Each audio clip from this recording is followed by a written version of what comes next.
Hello, welcome to this reading of the 18th and final chapter of The Shack. Hello, and welcome to this reading of the 18th and final chapter of The Shack. Outbound Ripples. Faith never knows where it is being led, but it knows and loves the one who is leading. Oswald Chambers. And finally, as if from far away, he heard a familiar voice squeal in delight. "He squeezed my finger! I felt it! I promise!" He couldn't even open his eyes to see, but he knew Josh was holding his hand. He tried to squeeze again, but the darkness overwhelmed him and he faded out. It took a full day for Mac to gain consciousness again. He could barely move another muscle in his body. Even the effort to lift a single eyelid seemed overwhelming, although doing so was rewarded with screams and shouts and laughter. One after another, a parade of people rushed up to his one barely open eye, as if they were looking into a deep, dark hole containing some incredible treasure. Whatever they saw seemed to please them immensely, and off they would go to spread the news. Some faces he recognized, but the ones he didn't, Mac soon learned, were those of his doctors and nurses. He slept often, but it seemed that every time he opened his eyes, it would cause no little excitement. "Just wait until I can stick out my tongue," he thought. "That will really get them." Everything seemed to hurt. He was now painfully aware when a nurse moved his body against his will, for physical therapy and to keep him from developing bed sores. It was apparently routine treatment for people who had been unconscious for more than a day or two, but knowing that didn't make it any more bearable. I've just realised I'm not wearing a microphone, so I hope that you've been able to hear until now.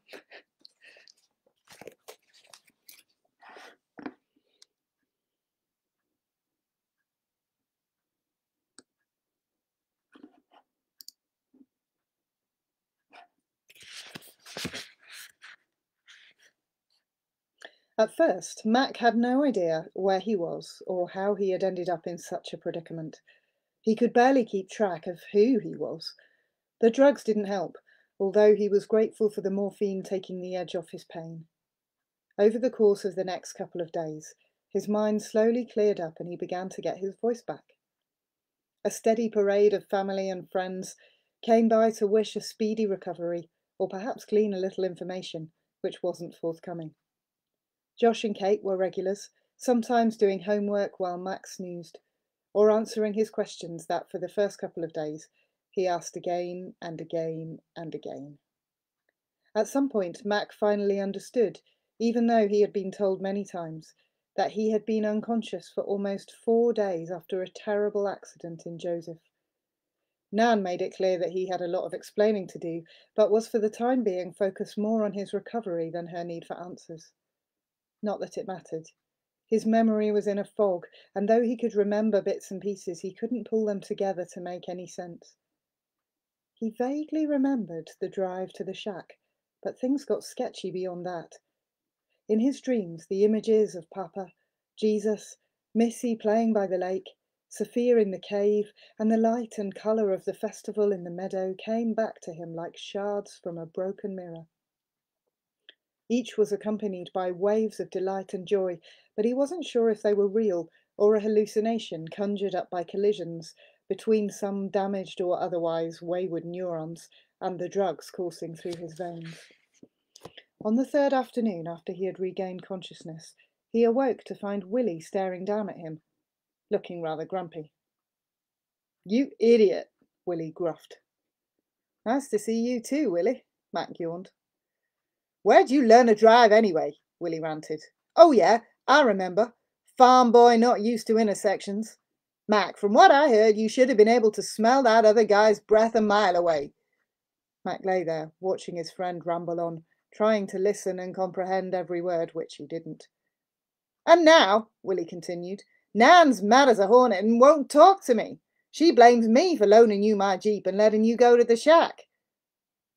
So why did I go to the shack? Mac asked, struggling to collect his thoughts. Everything is fuzzy. Willie groaned in desperation. You have to tell her I tried to talk you out of it. You did? Don't do this to me, Mac. I tried to tell you. Mac smiled as he listened to Willie rant on. If he had a few other memories, he did remember this man cared about him, and just having him near made him smile. Mac was suddenly started to realise that Willie had leaned down very close to his face. Seriously? Was he there? He whispered, then quickly looked around to make sure no one was in earshot. Who? Whispered Mac. And why are we whispering? You know, God, Willie insisted. Was he at the shack? Mac was amused. Willie, he whispered, it's not a secret. God is everywhere. So, I was at the shack. I know that, you pea-brain, he stormed. Don't you remember anything? You mean you don't even remember the note? You know, the one you got from Papa that was in your mailbox when you slipped on the ice and banged yourself up? That's when the penny dropped and the disjointed story began to crystallize in Mac's mind. Everything suddenly made sense as his mind began connecting the dots and filling in the details. The note, the Jeep, the gun, the trip to the shack, and every facet of that glorious weekend. The images and memories began to flood back so powerfully that he felt like they might pick him up and sweep him off his bed and out of this world. And as he remembered, he began to cry until tears were rolling down his cheeks. Mac, I'm sorry. Willie was now begging and apologetic. What did I say? Mac reached up and touched his friend's face. Nothing, Willie. I remember everything now. The note, the shack, Missy, Papa. I remember everything. Willie didn't move, not sure what to think or say. He was afraid that he had pushed his friend over the edge, the way he was rambling on about the shack and Papa and Missy. Finally he asked, So, are you telling me that he was there? God, I mean? And now Mac was laughing and crying. Willie, he was there. Oh, was he there? Wait till I tell you. You'll never believe it. Man, I'm not sure I do either. Mac stopped, lost in his memories for a moment. Oh, yeah, he said at last. He told me to tell you something. What? Me? Mac watched as concern and doubt traded places on Willie's face. So, what did he say? Again he leaned forward. Mac paused, grasping for the words.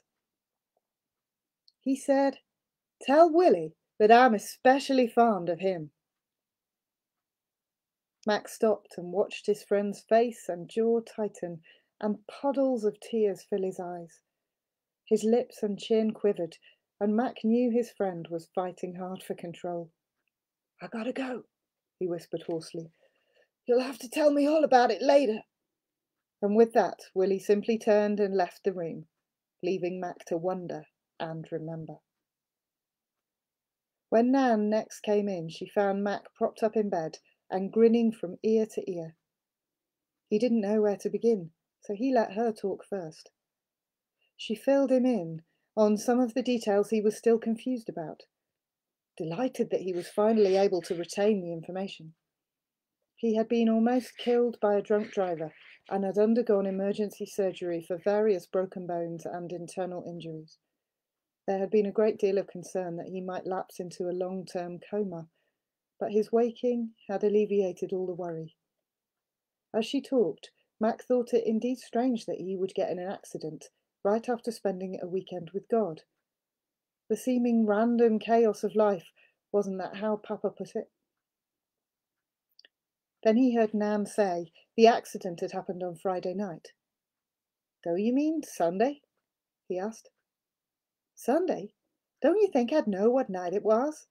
It was Friday night when they flew you in here. Her words confused him, and for a moment he wondered if the events at the shack had been a dream after all. Perhaps it was one of those Sarayu time warp displacement thingies, he assured himself. When Nan finished recounting her side of the events, Mac began telling her all that had happened to him. But first, he asked for her forgiveness, confessing how and why he had lied to her. This surprised Nan, and she credited his new transparency to the trauma and the morphine. The full story of his weekend, or day, as Nan kept reminding him, unfolded slowly, spread over a number of different tellings. Sometimes the drugs would get the better of him, and he would slip off to dreamless sleep, occasionally mid-sentence. Initially, Nan focused on being patient and attentive, trying as best she could to suspend judgment, but not seriously considering that his ravings were anything but remnants of neurological damage. But the vividness and depth of his memories touched her and slowly undermined her resolve to stay objective. There was life in what he was telling her, and she quickly understood that whatever had happened had greatly impacted and changed her husband. Her skepticism eroded to the point where she agreed to find a way for her and Mac to have some time alone with Kate. Mac would not tell her why, and that made her nervous, but she was willing to trust him in the matter. Josh was sent on an errand, leaving just the three of them. Mac reached out his hand, and Kate took it. "Kate," he began, his voice still a little weak and raspy, "I want you to know that I love you with all my heart." "I love you too, Daddy."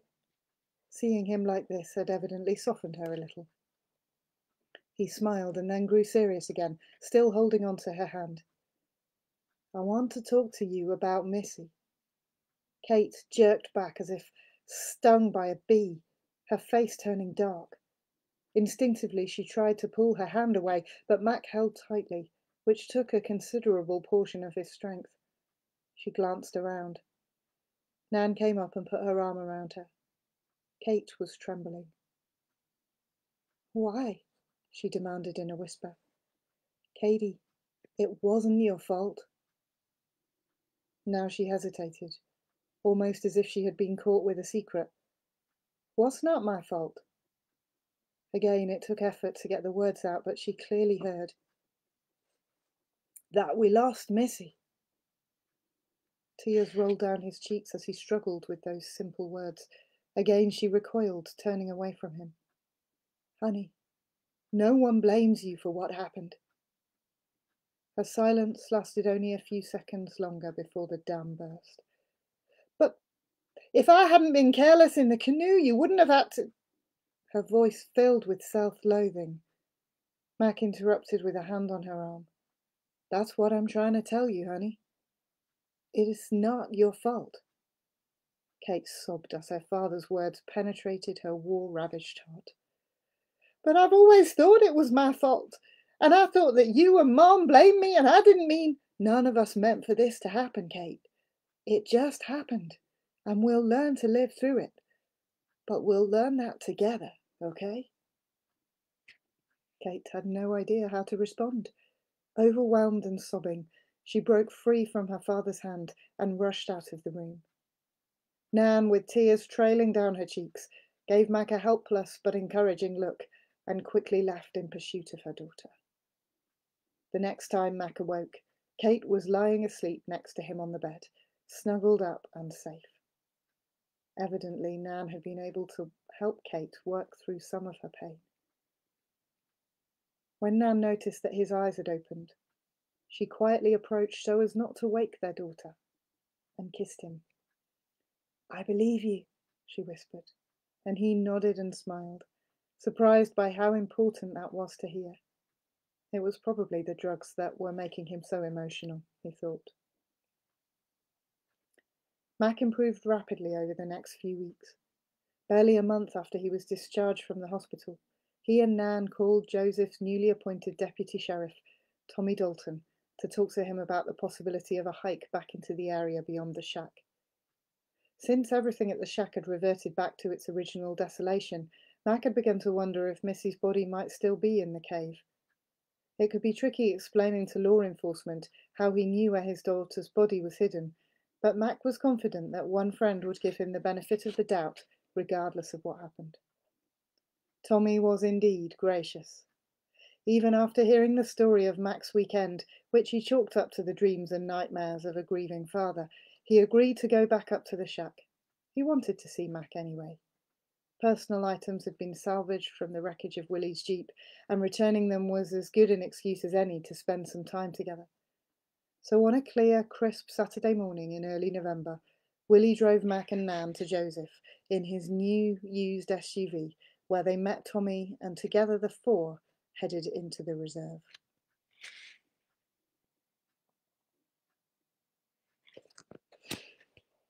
Tommy was surprised to watch Mac walk past the shack and up to a tree near a trailhead. Just as he had explained to them on the drive up, Mac found and pointed to a red arc at the base of the tree. Still walking with a slight limp, he led them on a 2-hour hike into the wilderness. Nan said not a word. Excuse me. But her face clearly revealed the intensity of emotions that she battled with each step. Along the way, they continued to find the same red arc etched into trees and onto rock faces. By the time they arrived at a wide expanse of boulders, Tommy was becoming convinced, perhaps not in the veracity of Mac's wild story, but that they were surely following a carefully marked trail, one that could possibly have been left by Missy's killer. Without hesitation, Mac turned directly into the maze of rocks and mountain walls. They probably would never have found the exact spot if it hadn't been for Papa. Sitting at the top of a pile of stones in front of the cave was the rock with the red marking turned outward. To realise what Papa had done made Mac almost laugh out loud. But they did find it, and when Tommy was fully convinced at what they were opening up, he made them stop.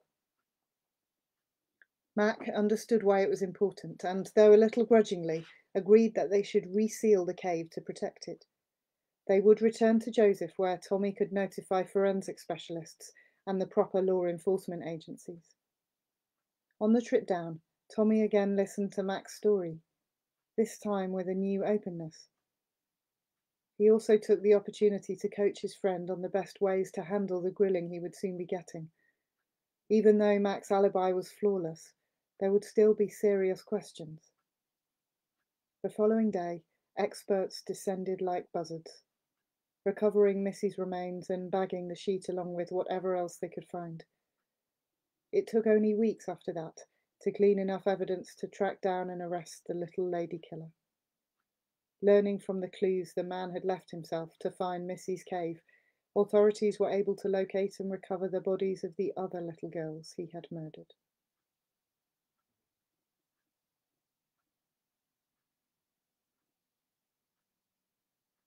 Afterwards. Well, there you have it, at least as it was told to me.